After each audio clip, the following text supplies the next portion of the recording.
You're looking at a frontal or coronal cross-section of a real human kidney. So there's a few things I want to point out. So first off, you can see this outer rim here. This is called the cortex of the kidney, and this is where all the filtration occurs of blood to turn it into urine. And what will happen is the filtrate will drop into these darkened areas here called renal pyramids. But you'll notice that connected to the renal pyramids is this structure here. This is actually the beginning of the urinary system. These are called the calyxes.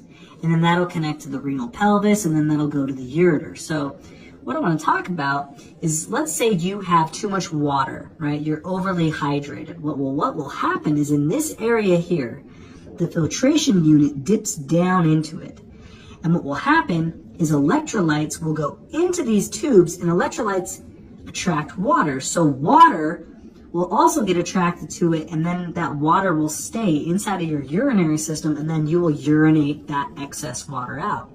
But if you're dehydrated, the electrolytes will get shipped